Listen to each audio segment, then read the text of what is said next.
We start.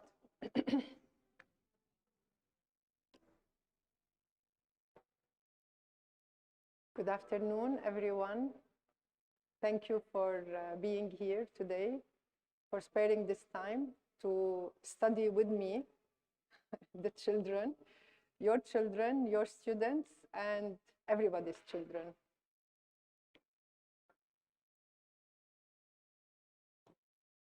Very interesting. Thank you. Welcome.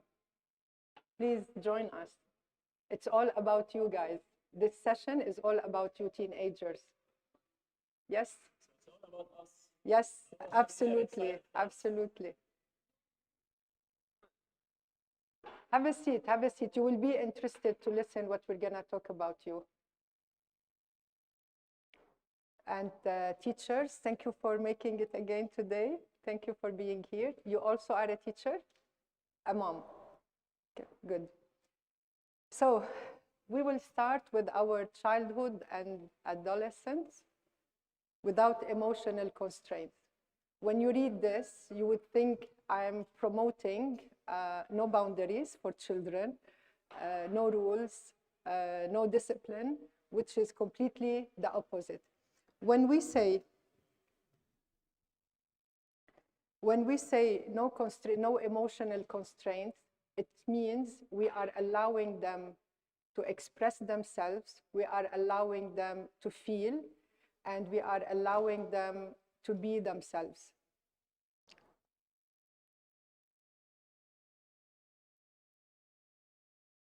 What does it mean? It means not emotional freedom.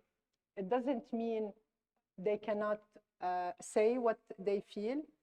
It means we don't want to suppress them.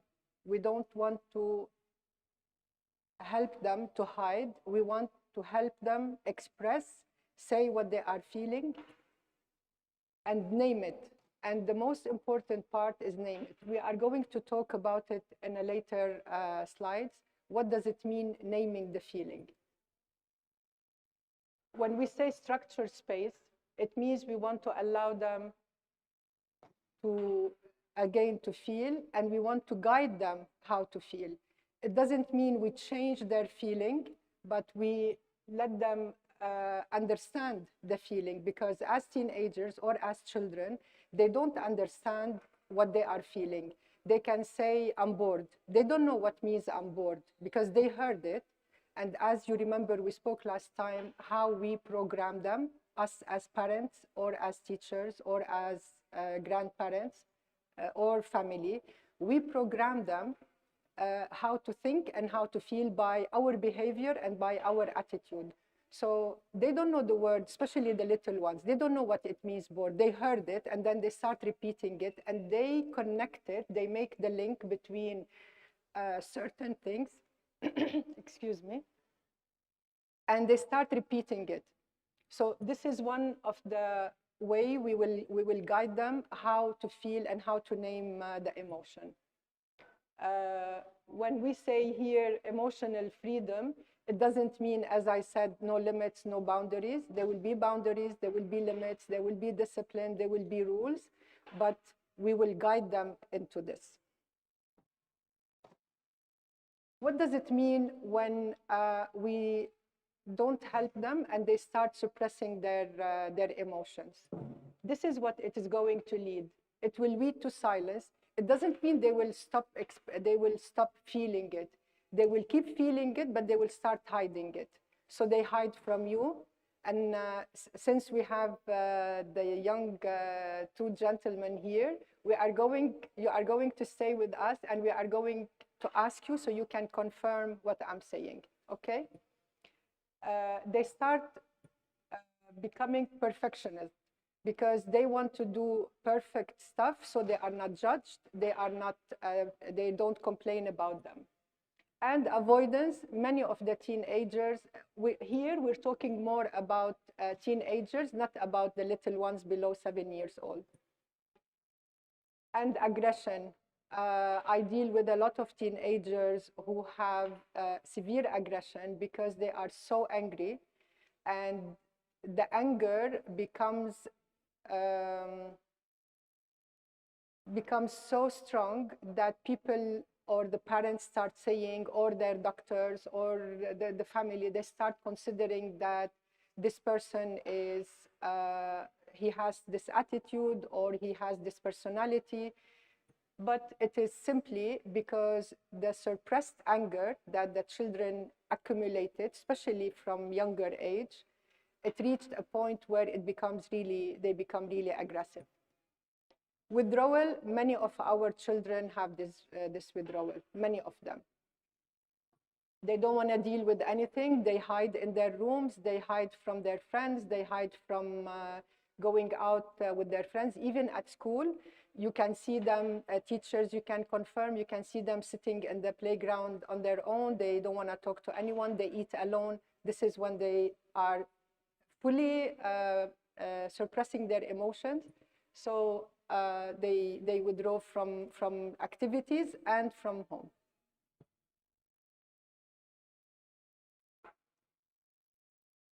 The ancient science, which is, we talked about it last time, the Japanese and Chinese and Indian and all the ancient cultures, they spoke about how the children, when they have lower emotional awareness, they have a lot of mental problems.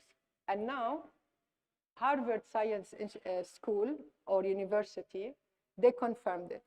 So I put it for you because everybody believes Harvard and nobody believes the ancient times. But this was proven a long time ago, thousands of years ago, that if the children are accumulating and suppressing and not expressing themselves, they become the adult. The same children who suppress their emotions, as adults, they continue the same if they don't heal, if they don't change. And this is why I have many clients, they would come to me and they say, what can I do? My husband doesn't express himself. He doesn't tell me what's happening with him. He doesn't tell me why he's upset, and so on. And it's not only male, it's also female. They have learned, I was one, I was not expressing my emotions at all. I used to write every night. I would sit and write to my journal, but I never expressed myself to anyone, even to my closest friends, to my siblings, to my parents, to no one. Luckily, I healed, and now I can say everything, even to the public. So Harvard Brain Science Initiative confirmed that the children, if you don't help them to express themselves now as kids and as teenagers, they will be those difficult adults later on.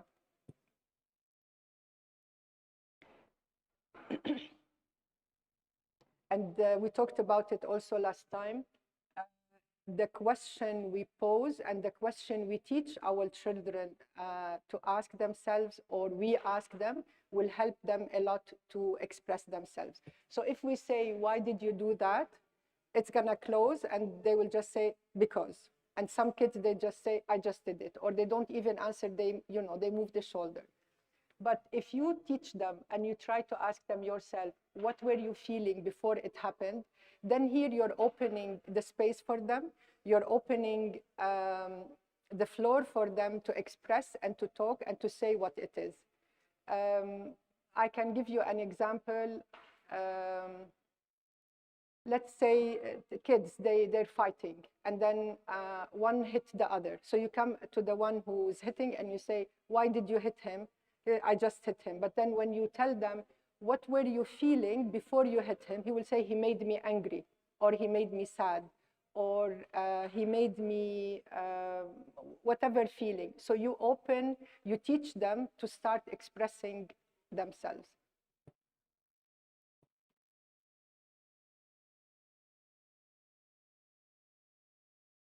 Young guys, what's your name? You, yes, you. Mu'ayyad? Mu'ayyad. Is it true that fear of what your friends think about you, it affects you a lot? Don't be shy, just say yes or no. It affects you a lot. What about social media? Like if you watch on TikTok or Instagram, or Facebook, you don't use Facebook, I believe. Of course, for your age, it's only TikTok and maybe Instagram, correct? Okay, so on TikTok, you watch what your friends are posting and what they put. So do you feel like pressure and you want to be like them and you want to be similar and you want to be better maybe?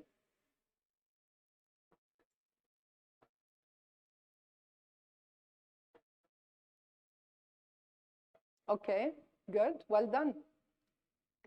Well done to your parents also. And yourself, what's your name? Jamil? Nabil?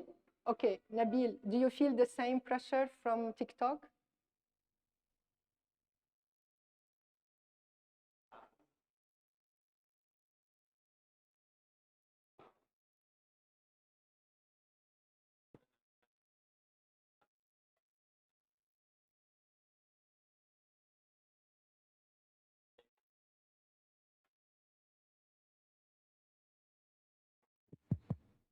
Okay.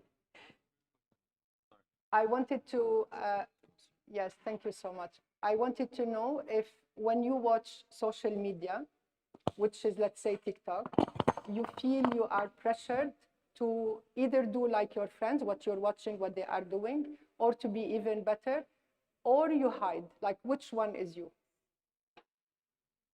Like, I honestly, like, I would want to be the same as them or even better because, Okay. like, of course, like, whenever I see someone doing stuff, I get jealous, so I want to do the same as them. Mm-hmm.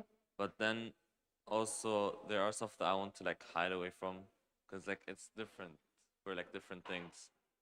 Okay, That's thank you. basically it. Thank you.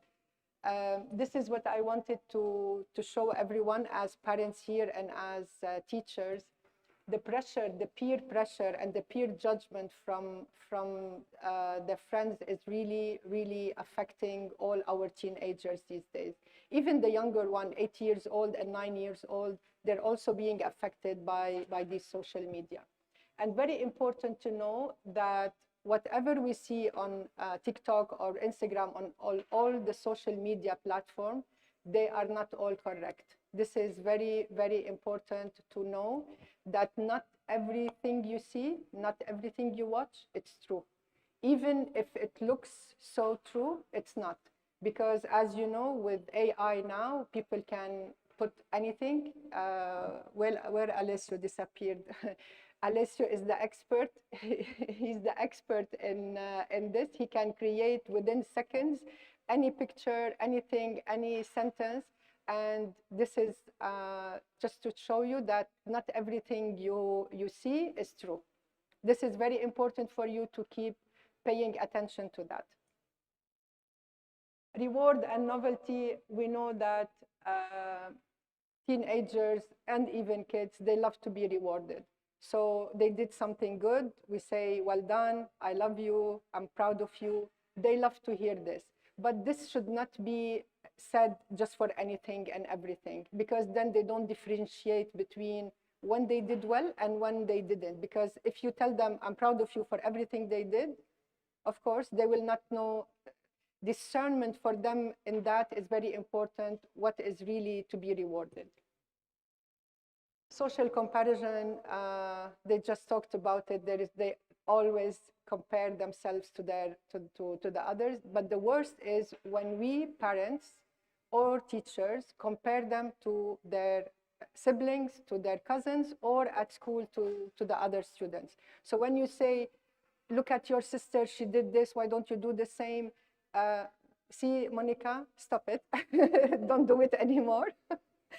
When we say your cousin is doing this, why don't you become like your cousin? And again, you know, this is really creating pressure for them, creating tension, and it sits there. I was one.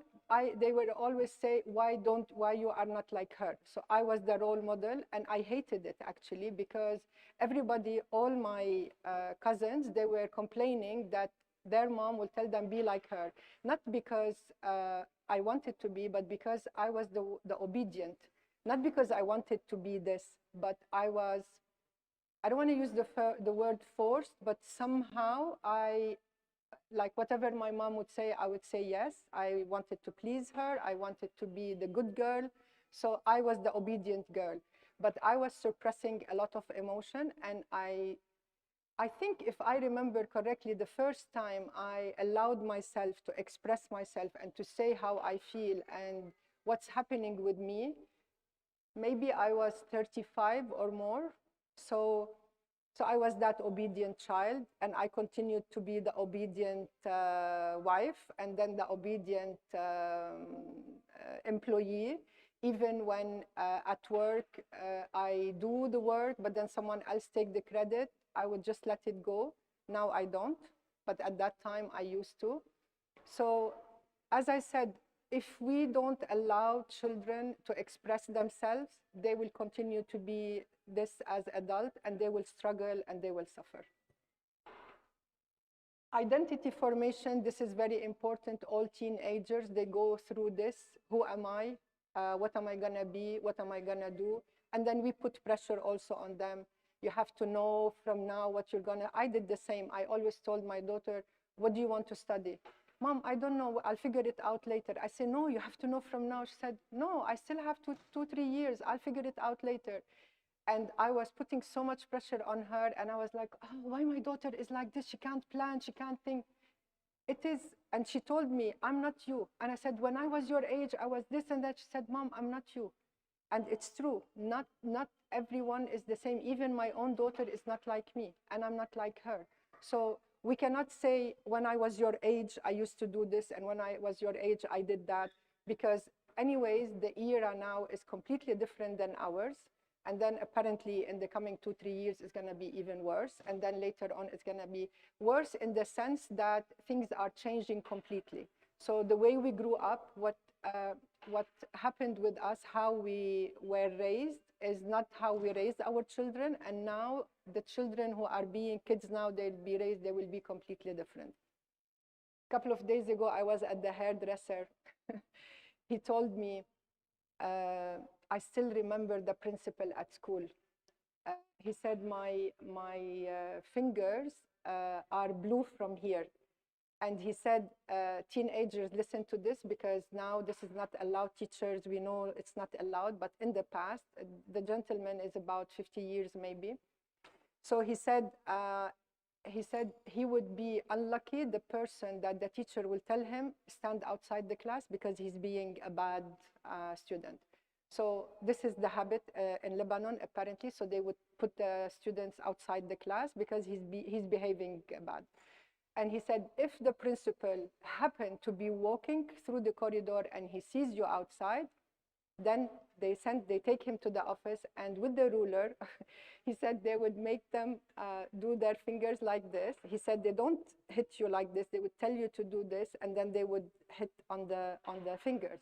He said the whole year my fingers were blue, because you know when you hit here, the blood actually accumulates and then it becomes blue. He said the whole year I had French blue. So imagine. And he told me the name of this principal. He said, I will never forget him. His name is this and that, like the first name and the last name. So imagine how these things, they stay in the memory, they stay in the system.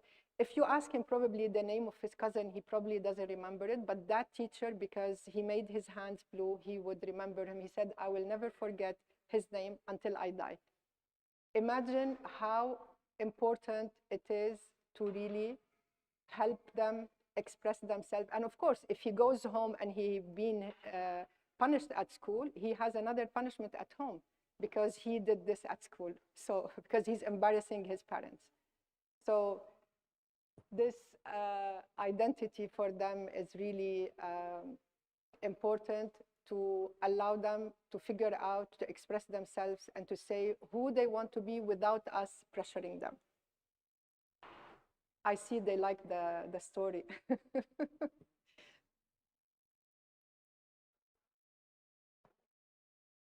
So stress and emotional regulation. Again, it's not whether the teenager experience stress. They do experience stress. I always like to give you examples of my clients because I'm learning from them also. She's now 20, but she became a suicidal child, let's say, teenager, and she struggled, and she was on antidepressant and I don't know how many medicines she used to take, because she said I was stressed. And she said, my parents would always say, you're a kid, what are you stressed about? And she said, I don't know, but I was stressed all the time. She was a child who sits on her own a lot in her room. She spent a lot of time in her room on her own. And the stress that she was feeling, nobody could understand. Thank God she healed now. She's not on any medication. She's happy. She's doing her master's now, and everything is okay with her. But she was always angry that her parents do not understand her.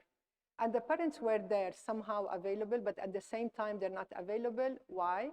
Because they're building the business, they're looking after the other children, and they're busy. Like we said last time, it doesn't mean they have only one child to look after. They have their own issues, their own the problems they are facing themselves.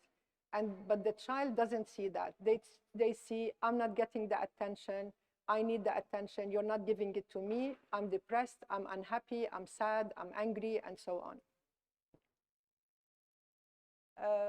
When we put the labels on these children, like we're saying here, she is anxious, that means she regulates well in calm period but struggles during conflict.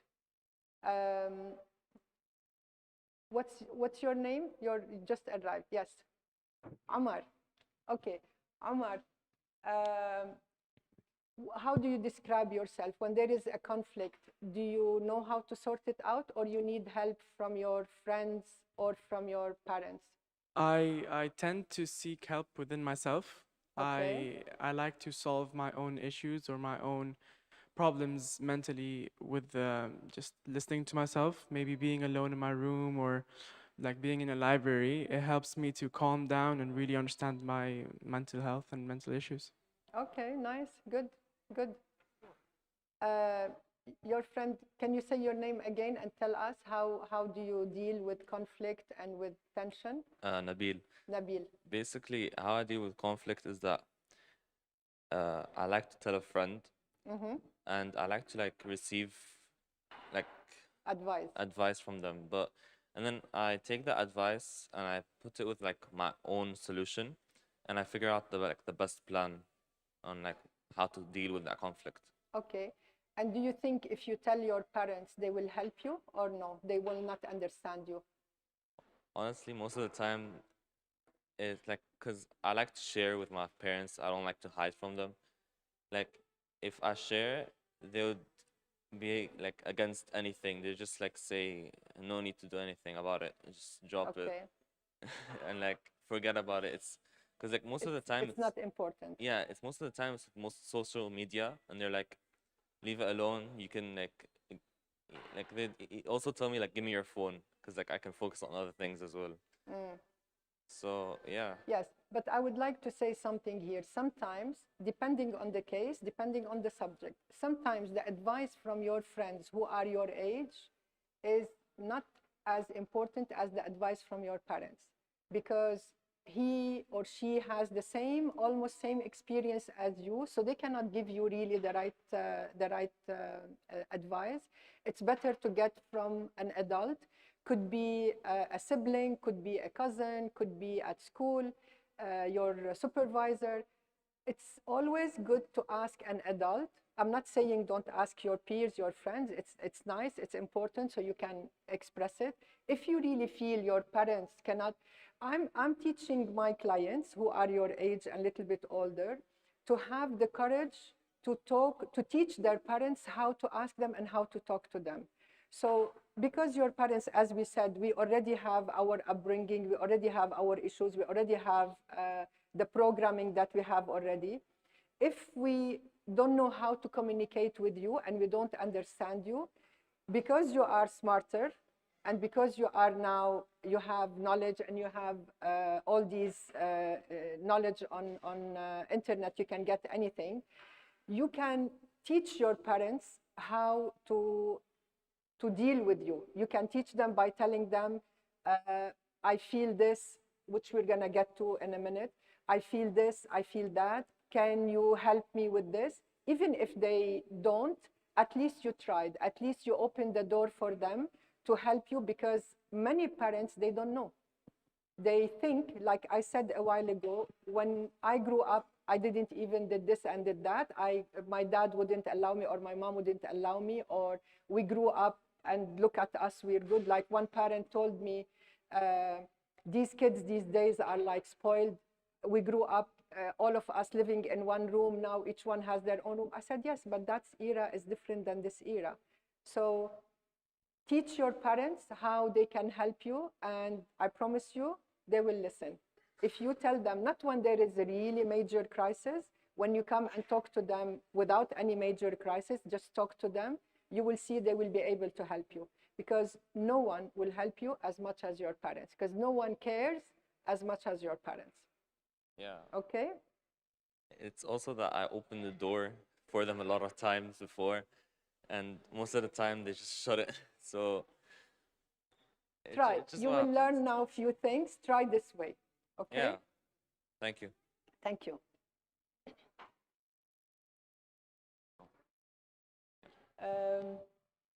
I think we kind of talked to them without going into each and every detail of this. Again, teenagers, they feel a lot of rejection, especially at school. They suffer more at school, I think, more than at home.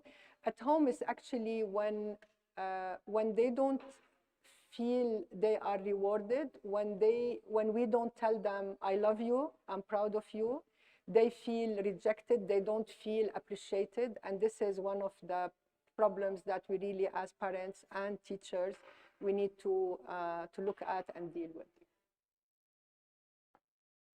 So the power of the precise language, and this is what I was saying, like when we say, I feel bad, this is really general. I feel bad could be a billion of things. This is how we want to teach them and to say, what exactly do you feel? The example here, we say, I feel excluded and embarrassed. And the more we are teaching our children, even we're not talking only about teenagers, we're talking also about younger ones. When we teach them to say, I'm bored, but then we say, what exactly you're feeling. The word bored doesn't explain to me anything. My children, when they used to tell me I'm bored, I say, I don't understand. What does it mean? And they said, of course, mom, you know, you're a mom. I say, yeah, I'm a mom, but I don't know. What does it mean I'm bored? And they say, I'm playing with this, but I don't want to play with this toy anymore. I say, okay, then go play with another toy. So you tell them anything. The little ones, you can tell them anything, they will believe you. The older one, you need to reason with them. You need to give them a little bit more explanation. What does it mean you feel bad? Is it sadness? Is it anger? Is it embarrassed? Is it excluded? Is it rejected? And the more you give them the chance to express it, and there is continuation. So I feel excluded, I feel rejected, I feel anger because they said this, they did that. Then you continue the conversation. It's like opening conversation with them and then trying to find out more and more what's going on and what's happening with them.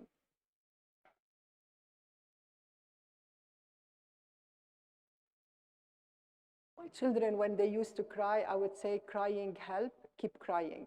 And they would get upset and they say, I'm not gonna cry anymore. I said, no, I want you to cry. I said, I'm not gonna cry anymore. I wasn't doing a reverse psychology. I was just telling them, and I genuinely meant it. I was reading books about raising kids since I was pregnant. Before I even gave birth, I got the books and I was reading them. So I learned a lot before my children were born. So these sentences, if we tell them, like Nabil is saying, they tell him, forget it, forget about it. Or don't cry, or you are too sensitive. Be strong, kids don't cry, or children don't cry. Or if he hit you, you hit him back. All these sentences, they don't create a rapport with the children. They don't create a communication. it's the opposite. You make them shut down. They stop coming to talking to you. We have the example here Nabil talked about. So please avoid using these words with your children. Again, it's when we say we allow the feeling, but we don't allow the behavior because the behavior has a limit. So anger is allowed, but hitting someone is not allowed. You could be angry at anyone, but, and this is for teachers to, of course, teach your students, because a lot of students, they fight in the school, you know, sometimes in the class also, not only during the break. Fear is allowed, but avoiding to do your homework, avoid going to the exam, avoid doing your responsibility is not allowed. Sadness is allowed, but withdrawal needs support. It means you are sad, then you don't need to be to stay home and to stay in your room and not to communicate with anyone. We sit and we talk to them. We try to understand what is the problem, discuss it with them, give them ideas, help them to understand. And many times we could just tell them, just let it go. But let it go of what? Let go of, like I have this client, he told me that his friends are at school, they are bullying him. And then we talked about it every session, and then the bullying is still there. I said, just let go of this. Don't react, as we talked about it before the first session. Don't react. Don't give them the pleasure of upsetting you, and let go. Let go of all of this. So the time that the last day at school they went, and then they didn't, the guy didn't react on, they were writing things on the board for him to see. He just looked at it and then he walked away. Things went finished, it's done. So it's important to teach them, to communicate with them that you can deal with it and explain to them all the details and give them ideas how to handle it, how to deal with it. Jealousy, which Nabil talked about also, you can be jealous, but we can help you to understand that you do not have to be jealous, because each person is unique, each person has a timeline, each person achieves things on their own timeline. Whatever it's their path, it's their journey, they will be achieving. It doesn't mean everyone has to be equal. In the school, of course, now we have at a certain age, they have to be in those certain grades, but every one of us is unique in their own way.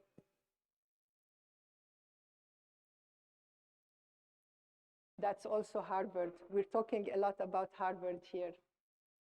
So adults as emotional anchor. So yes. 1 second, I can't hear you. Could you just tell me about fear and how to overcome it in terms of actions? We are fearful about something and then we don't want to do something about we just freeze. So how do we overcome that? I didn't understand. How old is your child? He's 10. 10. So can you repeat the question? I didn't understand. Sorry. They do something and you No. I'm just speaking in general terms, not with adolescents per se. Okay. When you have fear of completing a task, probably. Okay. And because of the fear, you're not able to complete the task. So in those terms, what is the, what do you suggest? Yes. So you keep procrastinating doing that thing. Yes. Okay.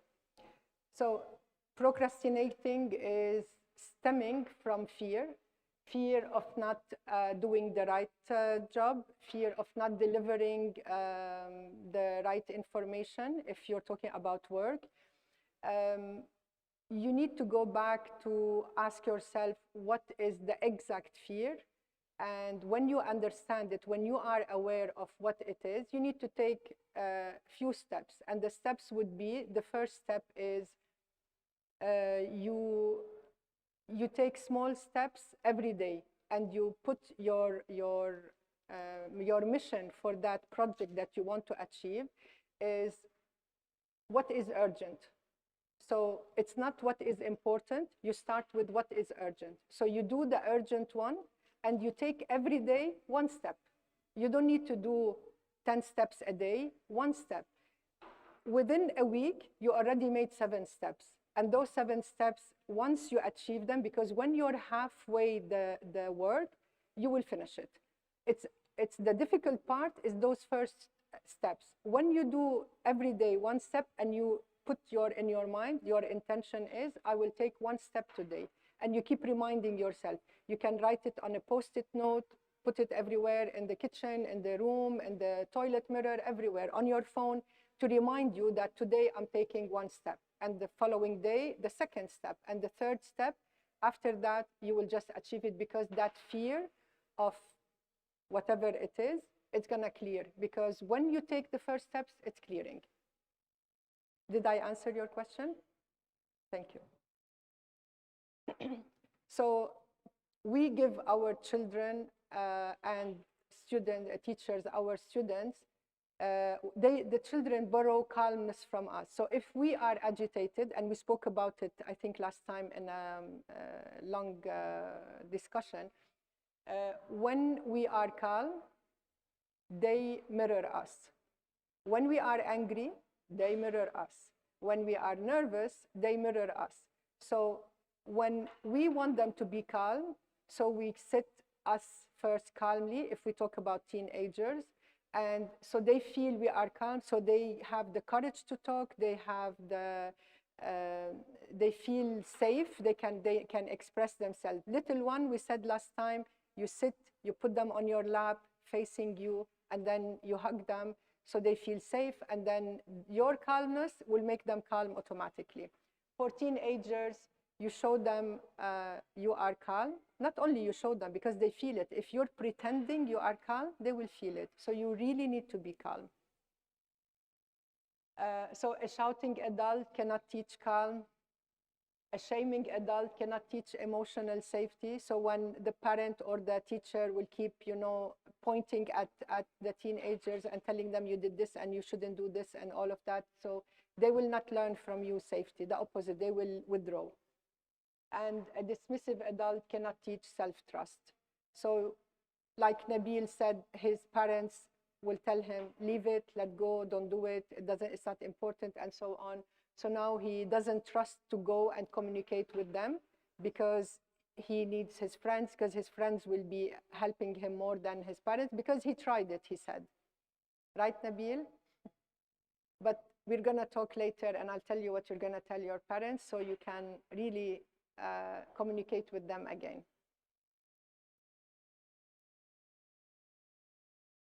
Teachers, this is for you. So when you start your day by asking the class how they feel, or who is feeling good today, and you raise your hand yourself, like who is feeling good today, or who had a good day, who started a good day today. Good day could be they had their favorite breakfast, they had, I don't know, mom dropped them to school instead of the bus, dad dropped them to school instead of the bus.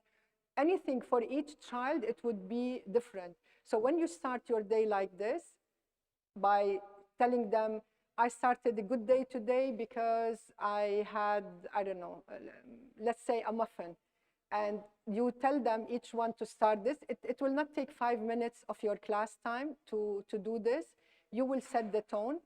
Routine for your students is very important, especially if they are really young, to start every day the same thing, so they know, like, they sit, they open the book, they do this, they put the the pencil, the accessories they have. So when they have this routine, they feel safe, they feel okay. Not every time you change the start for them, and this way you already grab in the sense, like, you already got their attention and they're already present with you. I gave you the example of the hairdresser who they used to put him outside the class. That's definitely not advisable. The opposite, if you want a corner in the class, for students, you have little ones. For little students, I would suggest you put a bean bag, and that bean bag is the moment where you tell them if they're doing noise and they're not, calm in the class. You can even suggest it to your teachers. They can sit on this bean bag, and this is the resting and the relaxing thing, not the punishment. So when you tell them, go rest there, take a deep breath for 2 minutes, and I showed you this last time. Oh my God, my daughter is here. I'm not gonna be able to say now my children. Hi, my daughter, this is Gael. Thank you for coming, Gael. Now I can't give examples anymore about you. So, so we talked about last week. You put, I don't wanna, for the microphone. So you put the hand on the chest and the other hand on the stomach. Okay, and you teach them this, and also everyone, even gentlemen, you too, if you feel stressed or nervous or anything, this is a good step to do. One hand on the chest, one hand on the stomach, and then deep breath, because the hand down, it's on the diaphragm. So when you teach them to inflate the stomach by taking a deep breath and exhale 3 times, they will feel calmer. It takes 1 minute, 2 minutes, and then they can come back and sit at their chair. So it is not humiliating them, it's the opposite, helping them to regulate, to feel better, to feel okay, and then they can come back and sit in the class. The digital environment, we talked about it. We will mention a little bit more, which I said, digital literacy. Please understand that not everything you see is correct and it's true. And parents, please teach this to your children. Not everything they see is true. Most of it and many of it is not correct, is not true. So please, it's very important to teach them how to discern what is true. And if they don't know, they should come back and ask you. Protecting healthy sleep, very important. We also spoke about it. We have to put off all routers in the house, especially in the bedrooms or close to the bedroom. Before going to bed, routers have to be off. Mobile should be away, not near us. Tablets, the same. Don't take tablets and the laptop and mobile to bed with you, because for you and for them. And you are the example. If you do this and you tell them don't do it, they will do it.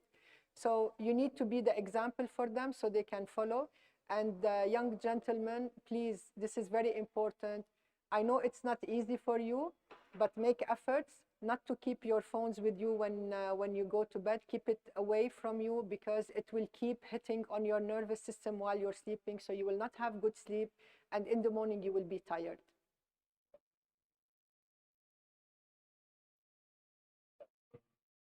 The alert is, we're talking about what was the alert we're getting. You will hear it من آخر الدنيا. You will hear it from anywhere, because all the phones in the house will beep, and then you will hear it, and the sound is too loud. Even if you have 2 floors, you're up, you will hear it from down, and vice versa. So don't worry about it. And as I said last time, we also said we put for the alarm, we use the old style alarm. It would be the best. Respecting private time, I have to talk about my daughter. So you're here. So I used to knock the door and open the door and walk in. Mom, please, why you're coming in? Mom, I'm on the phone. I say, I knocked on the door. She said, yeah, but you came in. I said, okay, sorry, I'll come back later. So they need their privacy.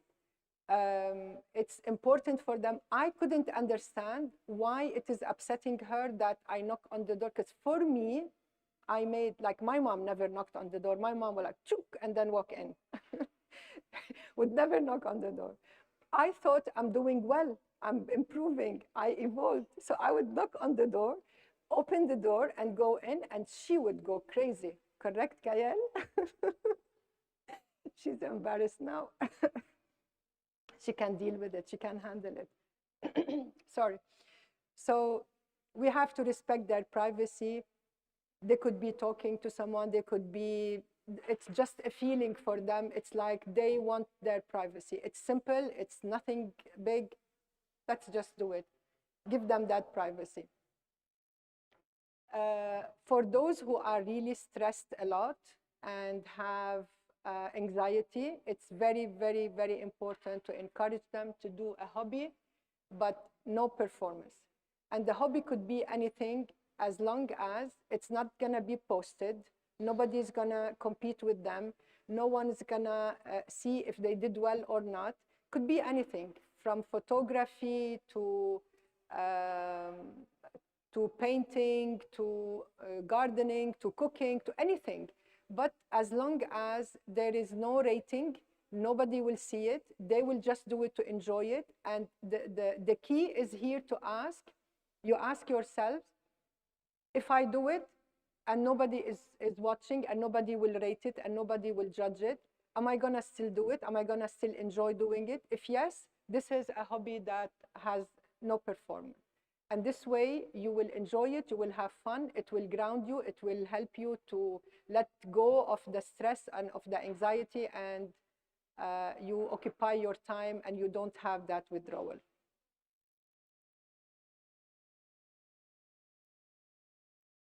So clarifying boundaries, as we said, children need sleep and safety. And they need the limits, as we said, boundaries.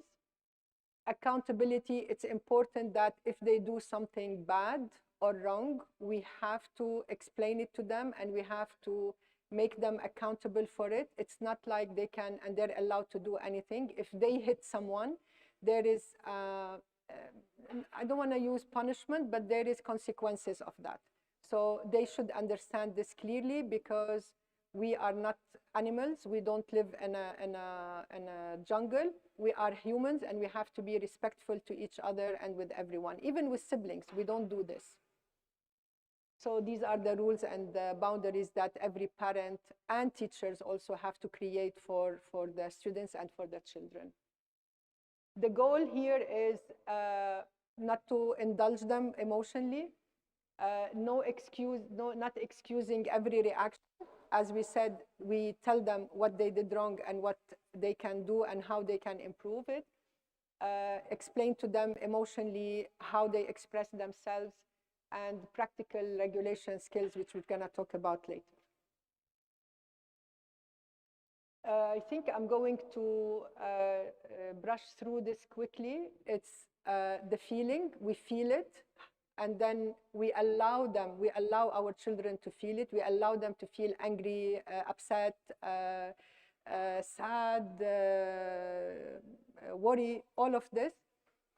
And we ask them to name it. Name it, it means we tell them, how do you feel? What do you feel? Do you feel sad? Do you feel angry? Do you feel...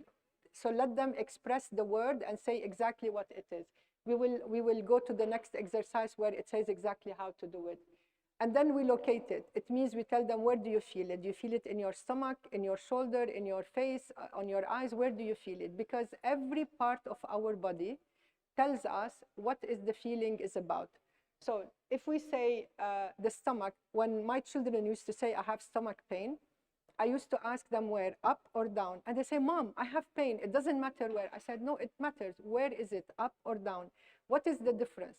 Because if it is on the lower abdomen, it means it's the intestines. It means, yes, it's the food or something they ate and it's not digested, but the trigger is not the food. The food is the trigger, but the emotion is sadness. So whenever it's related to the lower stomach, which means the intestine area, this is sadness. That means they feel sad. If it's the upper part, that means they are worried. So when you understand where is the pain and why it is there, you know what is the feeling, even if they don't say it. So you help them say it. Oh, so you feel worried if it's up, so you feel worried. What is worrying you? What are you worried about? And, so on.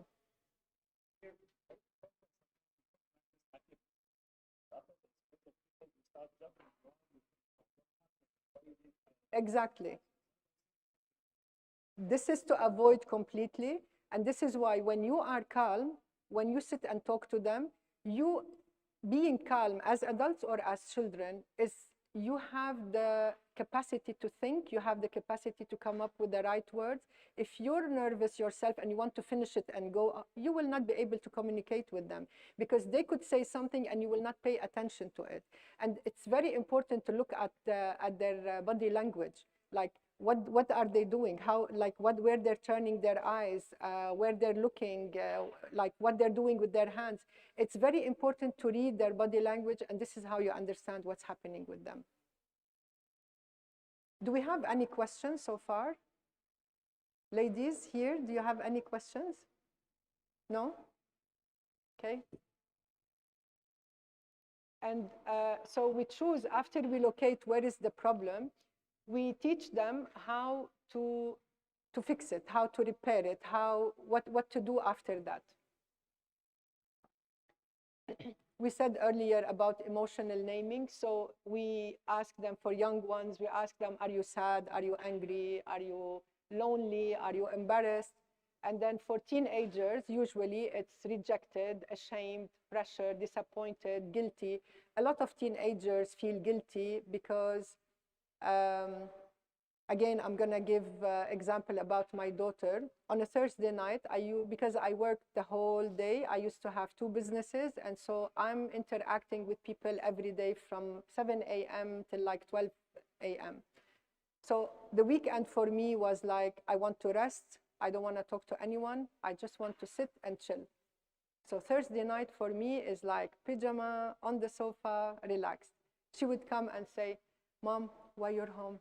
Mom, don't you want to go out? I say no.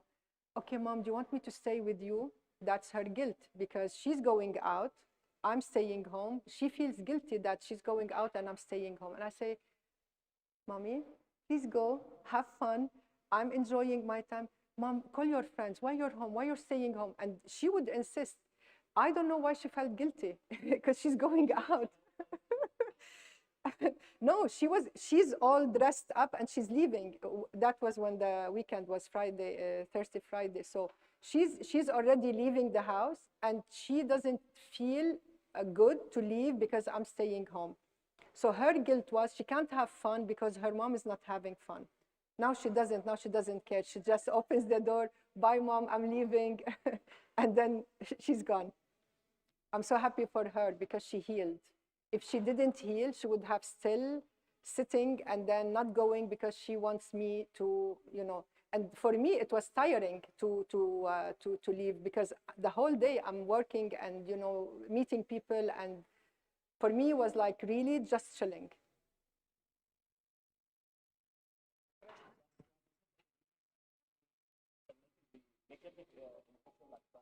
Because the positive, yes, because when they are happy, they will not come and tell you. And when they are not happy, you're not gonna even, worry about them.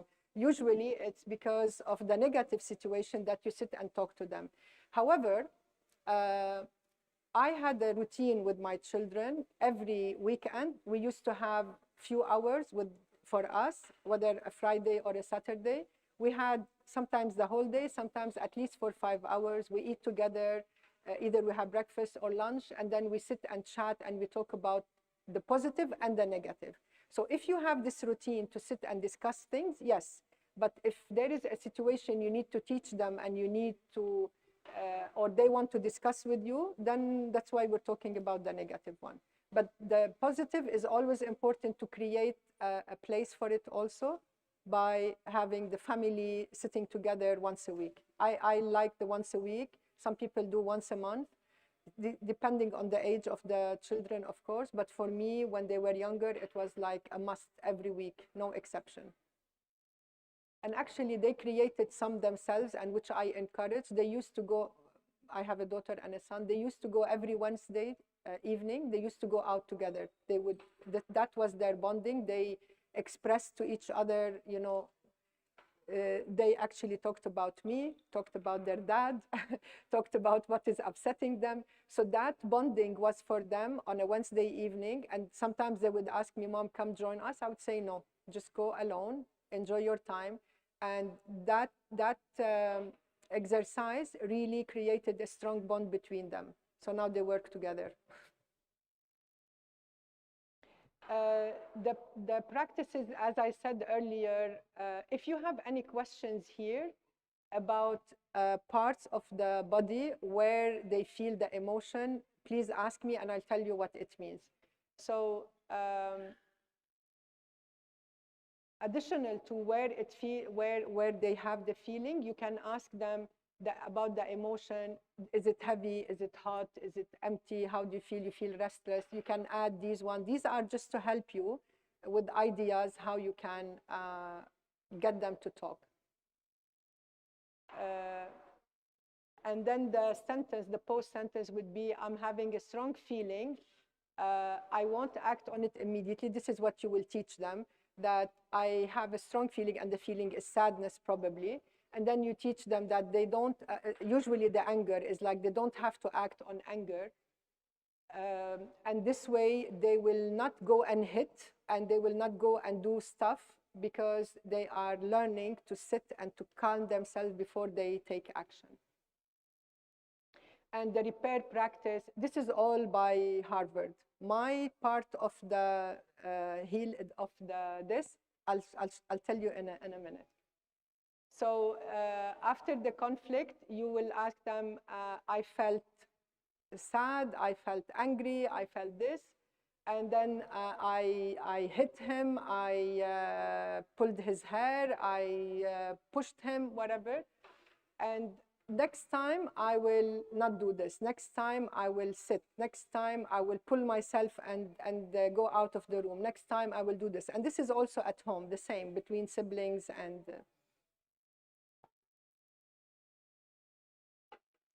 so another supportive step, it's actually, they say the 5 senses reset. And this is specifically when there is anxiety or panic.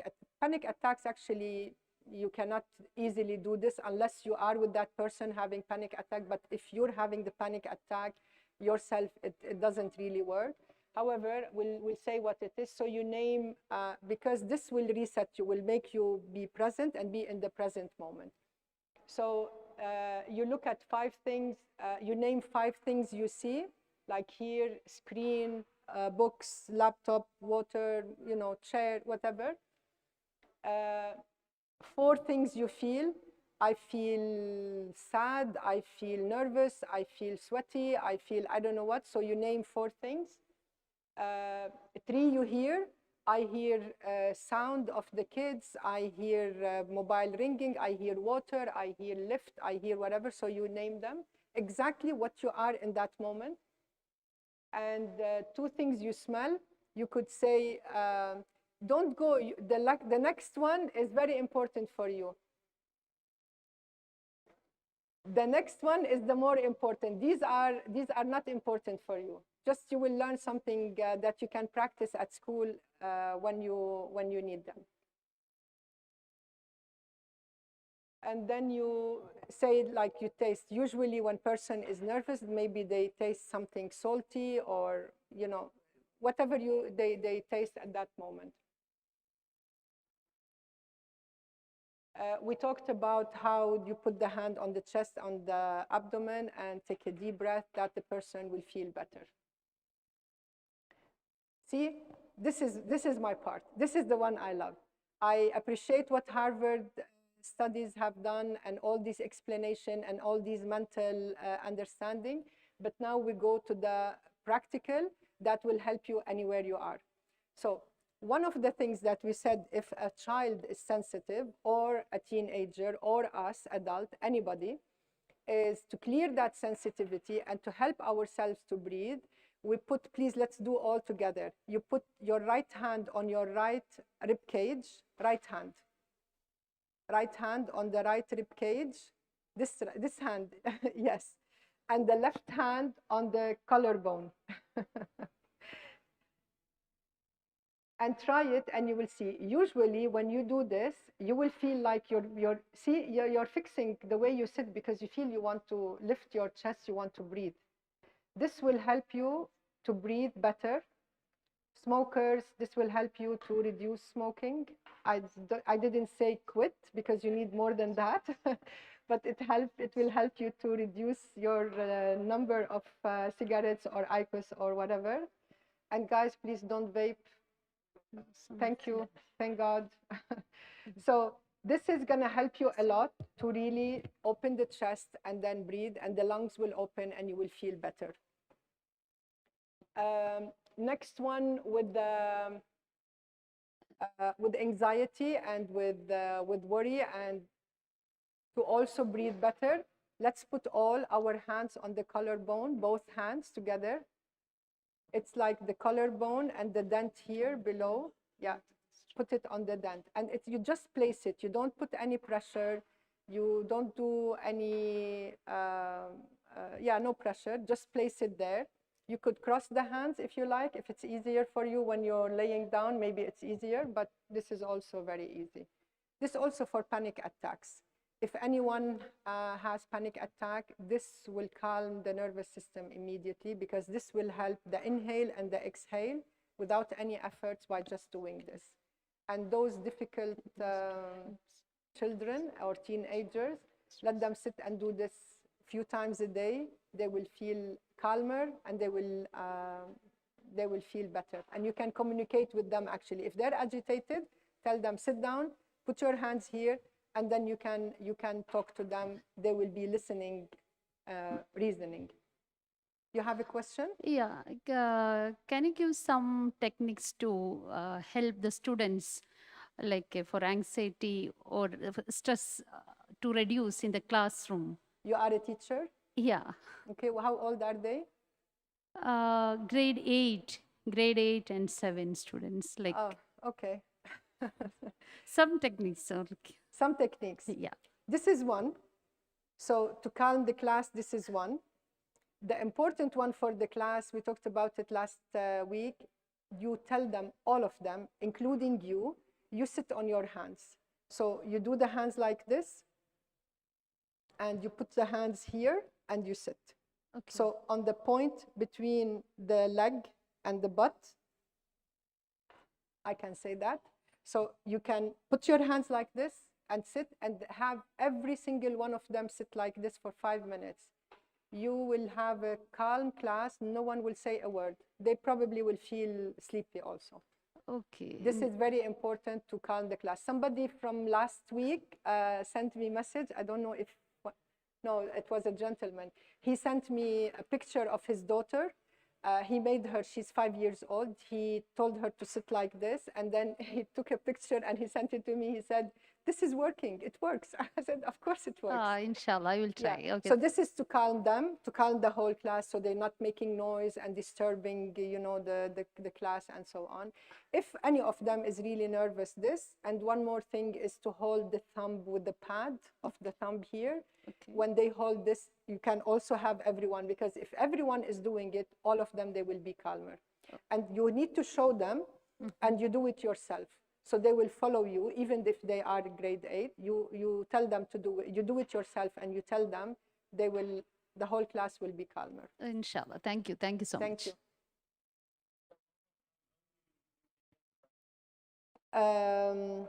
Over calm. That's a good question. They will, for classes, the moment they remove their hands and then the class is going on again, they will wake up again immediately.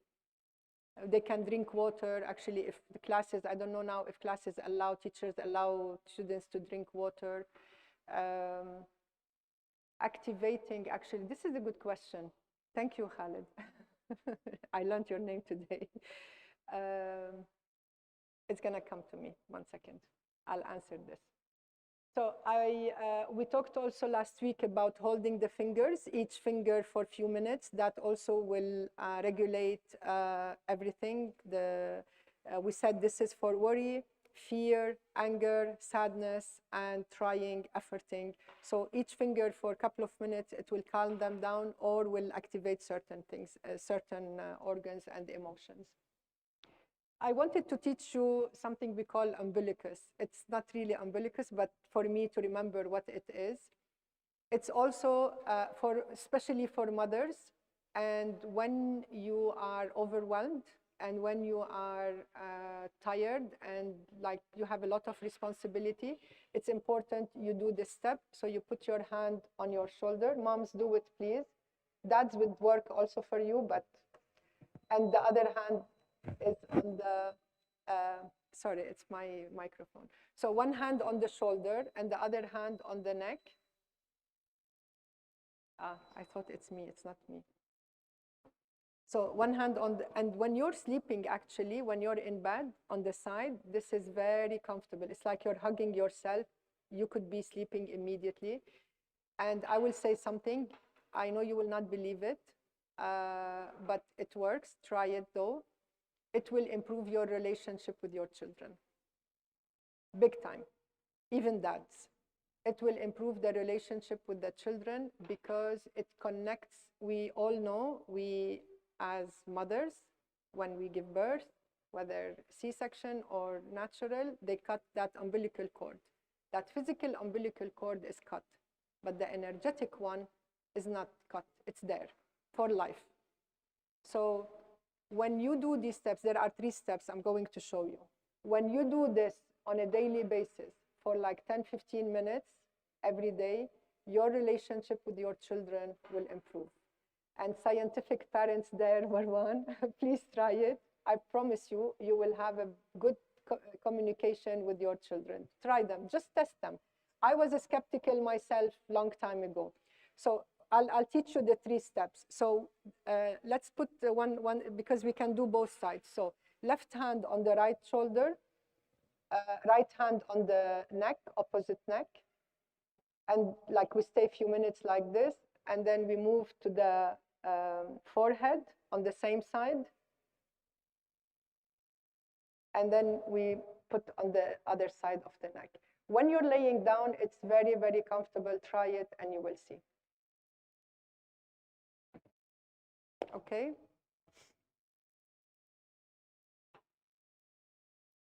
So, summary of what we discussed today.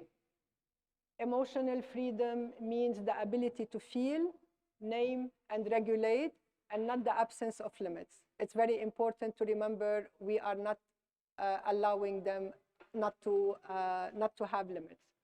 Lower emotional awareness links to more severe mental health problems in young people. And we said it continues with them as adults if we don't deal with it. Precise emotional language opens more regulation options than vague distress. Co-regulation works. Children borrow adult calm before they build their own.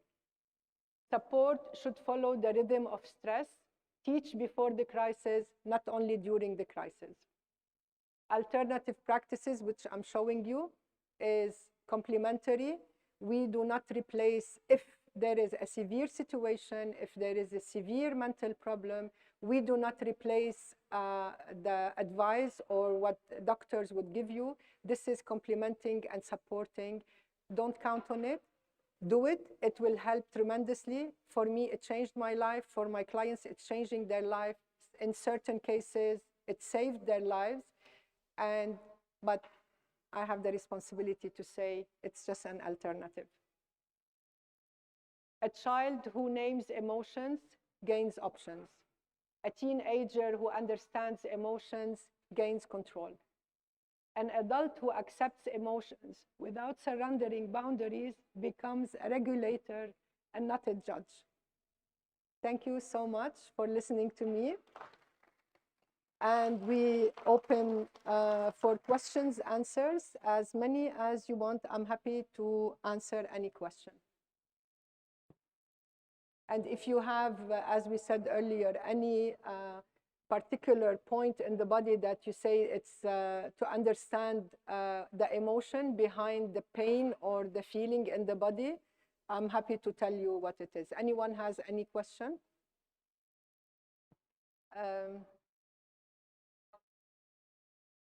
Yes. Yes.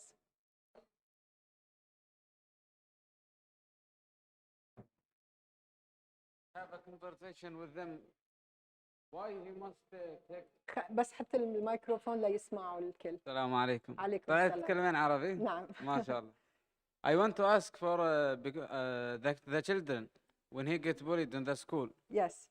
What's the best thing he should do it to fight back? Never. Not by his hand, with his tone, or he keep quiet. Otherwise, if he keep quiet, the other children they're gonna think that he's weak. They're gonna continue. How old is the child? No, I don't know how old the child. But in general, you're asking? No, I see in my life, and I know many people now, adults and children. So we spoke about it in length the first session 2 weeks ago, but I'm happy to talk about it again. When you teach or when children are taught to respond, they are creating bigger problem, because the person who is bullying, the bully, is he has the problem at home, and he is putting all his anger, and because at home he's not feeling safe, he's not feeling loved, he's not feeling heard, parents don't have time for him or her, they come to school or in the bus and they bully other children. Because they have so much anger in them and so much rejection and all these feelings, they became kind of strong outside the house. At home, they will be quiet and they will not do anything. At school or in the bus, they will be bullying, or in society. If the other children, and they bully whom? They always bully the weak one. If the weak one replies back, they always have a better answer, and to make them feel even worse. So the more they respond, the more they put them even more down, the more they feel worse, and then they become even more withdrawing. The best is to teach them, ignore it. And if you don't want to ignore it, you tell them, I feel sorry for you because at home nobody, this is what we experienced, what my daughter had. There was a girl in the bus would bully her every single day. And then I told her, Mommy, she can't, she's probably at home, this and this. And then the moment she told her, I'm sorry, I think at home nobody listens to you, or you feel like you're not loved or whatever, she started crying, she started tearing. And then they became friends after that, because she felt sorry for her, this little girl. She hugged her, said, sorry, I didn't mean to. And then they became friends. So if you teach them, hit him back or do this, or there will be always, one of them will be stronger, one of them will hurt more, and then one of them will be, and that will never end. It will keep going on. But if you teach them to either ignore it or tell them, I feel sorry for you, because if they have the courage, but this needs to be built, because bullying comes only to the weak one, to the one they feel they can bully. If they notice something either in class or in the bus or when they're out, they bully them because they know they are weak. And when you give them strength and you teach them how to deal with it, they feel strong, they feel confident, they answer back. But they answer back not hitting back or saying bad words or doing the same as they are doing. It's the opposite. They need to tell them, I understand that you're feeling this and that. They become friends. And we're trying it. I have clients that their children are being bullied at school, and I told them to do it. It's working. It's really working. And at the end, the parents will be happy and the children will be happy. Thank you so much. Thank you.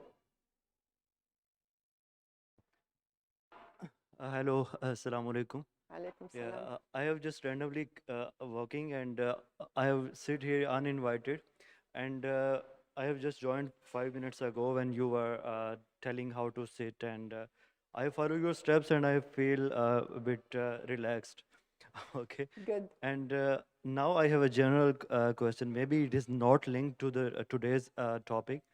I mean, whenever I sit in anywhere in a class or in anywhere, I usually sit like this by putting my one leg on over the other or some.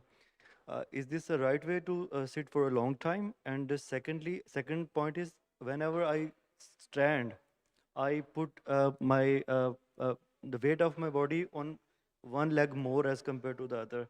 This is a general observation about myself, and is it okay, or I should correct it? Thank you so much. Thank you for the question.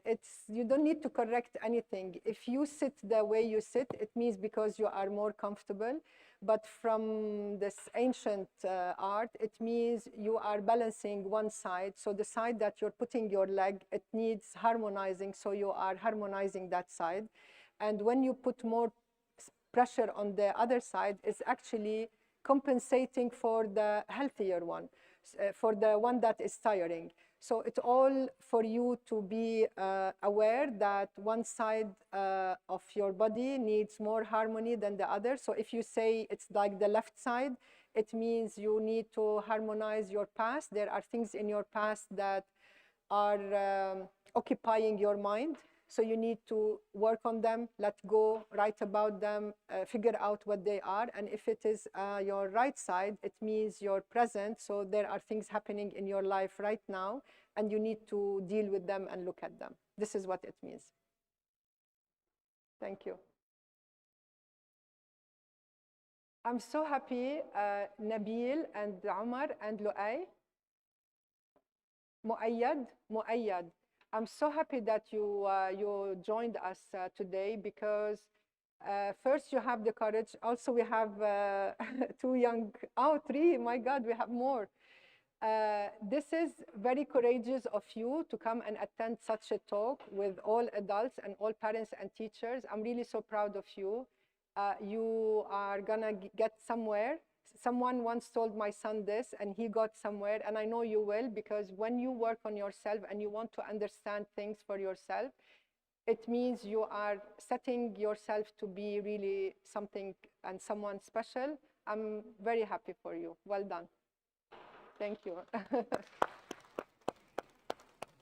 Any other questions before we close? My daughter, yes, she's here to encourage me, actually. Her presence is, she's here to support me and to encourage me. Thank you, Gaia, for coming. Thank you for supporting mommy.